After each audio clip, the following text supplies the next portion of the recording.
Door het nieuws van de afgelopen weken zou je het niet direct verwachten. Maar de Westerschelde-ferry heeft in het eerste halfjaar meer passagiers vervoerd. Toch zijn deze cijfers nogal bedriegelijk. Want hoewel het totale aantal passagiers is gestegen, is het aantal Zeeuwen dat gebruik maakt van de boot om naar werk of naar school te gaan juist gedaald. En wat zit er verder in deze Zeeland nu? Na demonstratie is nu hongerstaking voor Gaza. En groenten vaker verbouwd door groentjes.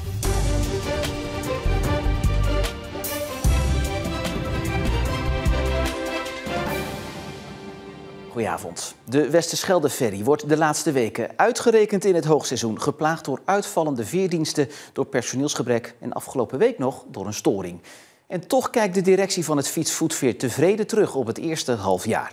In die 6 maanden zette de veerdienst meer passagiers over dan in dezelfde periode vorig jaar. Goed nieuws voor de geplaagde Westerschelde-ferry. Maar er zit ook een schaduwzijde aan de cijfers. Sinds eind vorig jaar is de Westerschelde-tunnel gratis geworden. En dan zou je verwachten dat de Westerschelde-ferry minder passagiers heeft, omdat mensen meer de auto gaan nemen. Maar dat is niet zo. Althans, dat blijkt niet meteen uit de cijfers. In de eerste helft van vorig jaar vervoerde de Westerschelde-ferry zo'n 210.000 passagiers. In de eerste helft van dit jaar waren dat er 215.000. Een stijging dus van 5.000 passagiers. We hebben natuurlijk een bepaalde doelstelling. Je probeert al zoveel mogelijk mensen op de ferry te krijgen. Dus elke stijging is een positief effect. Toch zijn deze cijfers nogal bedriegelijk. Want hoewel het totale aantal passagiers is gestegen, is het aantal Zeeuwen dat gebruik maakt van de boot om naar werk of naar school te gaan juist gedaald. Want in de eerste helft van 2024 reisden nog 51.000 Zeeuwen met de ferry naar werk of school. In de eerste helft van 2025, dit jaar dus, is dat gedaald naar 44.000. En dat zijn er 7.000 minder. Ja, dat is natuurlijk jammer, dat zien we ook wel terug in de ochtend. De boot van 7:18 uit Breskes en de boot van 8:18 uit Breskes, ja, die hebben ongeveer elke ochtend 30 tot 40 mensen minder aan boord. En waar ligt dat aan? Toch aan die gratis tunnel? Ja, het is een beetje natuurlijk bizar, want wij weten niet waar het aan ligt. Studenten die reizen eigenlijk voor niets, want die hebben een duo. Dus we hebben de HZ gepolst, er zijn niet meer studenten verdwenen of zo. Dus het is een beetje raar waar het vandaan komt. Het lijkt of ze het gemak zoeken om met elkaar gezamenlijk in de auto te gaan. Dat wat flexibeler is, dat ze niet eerst met de bus moeten en dan met de ferry. Hoewel het nog niet echt is onderzocht, is er dus een sterk vermoeden dat er een verband is tussen een tolvrije tunnel en minder bootpassagiers. Het lijkt er dus op dat de gratis tunnel er toch voor zorgt dat er minder Zeeuwen gebruik maken van de veerboot Vlissingen-Breskens. De stijging die je ziet komt vooral door de toeristen. En die toeristen en dagjesmensen genieten met volle teugen van de overtocht. Ja, mooi. Prachtig. Ja heel mooi. Mevrouw, waar komt u vandaan? Uit Vlissingen. Waarom neemt u de boot? Om friet te gaan proeven in Breskes. Het is gewoon leuk, een uitje voor die kinderen op de boot. We zijn naar Breskes geweest, naar het visserijmuseum. En we hebben wat lekkere kibbelingen gegeten. Dus het is een topdag. We zien wel die campagne die we een paar jaar geleden in hebben gezet om meer mensen naar de ferry te krijgen en een andere beleving te geven, dat het wel succes op gaat leveren. Binnenkort start de Westerschelde-ferry met een nieuwe campagne om meer Zeeuwen op de boot te krijgen. Met demonstraties hebben Zeeuwen de afgelopen maanden aandacht gevraagd voor de mensonterende situatie in Gaza. De namen van slachtoffers zijn in een marathonsessie voorgelezen en er is geregeld gedemonstreerd. Ook vanavond weer in Middelburg. En daar is Marlies uit Groede vandaag ook begonnen aan een 24-uurs hongerstaking. Hier loopt ze het Abdijplein op. Vastberaden en met een lege maag. Het is voor het eerst dat ze fysiek actie voert voor de situatie in Gaza.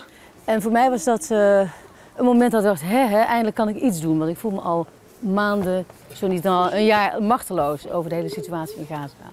Als arts maakt ze zich zorgen over de hongersnood in Gaza. En daarom doet ze mee aan een estafette hongerstaking.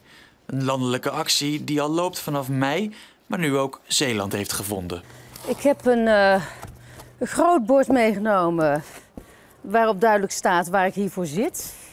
En dan heb ik wat foto's die eigenlijk afschuwelijk zijn, die je nooit wil zien, maar die gewoon uit het nieuws komen. Haar doel? Met zoveel mogelijk mensen in gesprek gaan. En wel om de volgende boodschap door te geven. Mensen, wordt wakker. En laten we met z'n allen de druk internationaal opvoeren om gewoon die oorlog te stoppen. Deze avond verkast ze naar het protest bij het station in Middelburg. Morgen wordt het estafettestokje doorgegeven in Den Haag. En volgens de VN zit 1 op de 3 mensen in Gaza dagen zonder voedsel. Het aantal huishoudens dat te maken heeft met honger is sinds mei verdubbeld.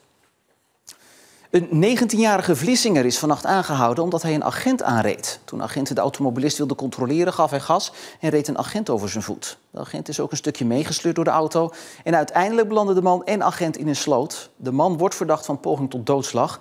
In de auto lagen soft- en harddrugs en inbrekersgereedschap. Ook bleek de man te rijden zonder geldig rijbewijs en verzette hij zich tegen zijn aanhouding. En dan nog nieuws wat net is binnengekomen. En dat is dat mediaondernemer en journalist Derek Sauer uit Domburg is overleden. Hij is 72 jaar oud geworden en overleden aan de gevolgen van een zeilongeluk van een paar weken geleden. Dat heeft de familie bekendgemaakt. Meer hierover op onze site en natuurlijk ook in onze app. Kropjes sla, aardappelen en sperzieboontjes. Het zijn de groenten die al sinds jaar en dag het meest worden verbouwd in volkstuintjes.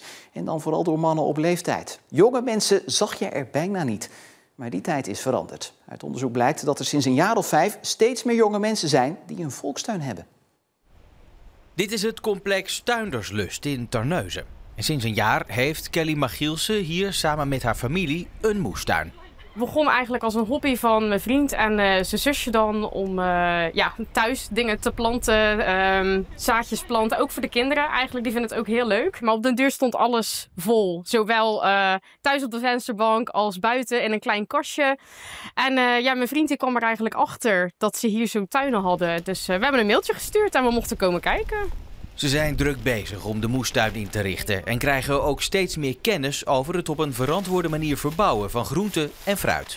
Dat begint wel steeds meer te komen. Dan denk ik, goh, wat leuk dat we straks ook onze eigen groenten hebben waarvan we weten wat ermee gebeurd is. Het is leuk als je dan iets hebt geplant en je ziet er ineens vruchtjes aankomen. Vooral de kinderen zijn heel enthousiast. Kelly vindt het namelijk belangrijk om de kinderen spelenderwijs ook kennis te laten maken met waar groenten en fruit vandaan komen. Die staan echt klaar, we gaan naar de tuin toe en we hebben hier ondertussen ook een glijbaan neergezet. Mijn dochtertje die gaat vooral met de schep op pad en de kleinste die is dan 3 jaar, dus die trekt ook alles eruit. Oppassen dat hij niet de goede planten eruit trekt. En dit is de 15-jarige Hanna van Maurik uit Zierikzee. Ze houdt van tuinieren en heeft sinds dit jaar ook een eigen moestuin. Ik kom veel buiten en het is toch echt iets van jezelf. En als je het eet, toch wel een beetje trots op jezelf te zijn. En ook gewoon een beetje doen voor de natuur. Want ik ben ook bezig met insecten en bloemen die goed zijn voor insecten. Hanna heeft dus een duidelijke visie. En daar moeten de andere moestuinbezitters op het complex wel een beetje aan wennen. Sommigen vinden het volgens mij een beetje gek dat ik niet alleen maar groenten verbouw in rechte rijtjes. En ik doe het eigenlijk expres. Ik heb eigenlijk hier een heel gebiedje gemaakt met veel verschillende dingen. Ook bloemen en geneeskrachtige planten en kruidenplanten. En niet alleen maar groenten.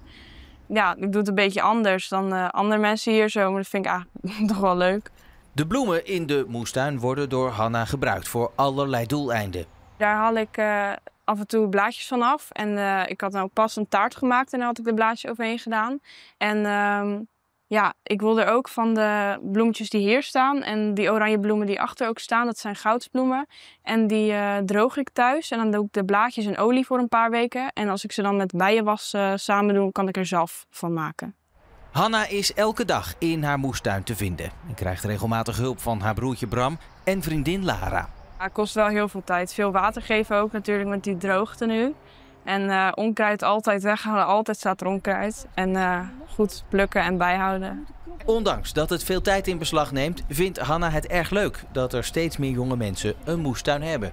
En ook heel belangrijk dat mensen ook bewust zijn waar hun eten vandaan komt en dat het niet zomaar in de supermarkt terecht komt. En ik vind het ook gewoon leuk om zelf bezig te zijn.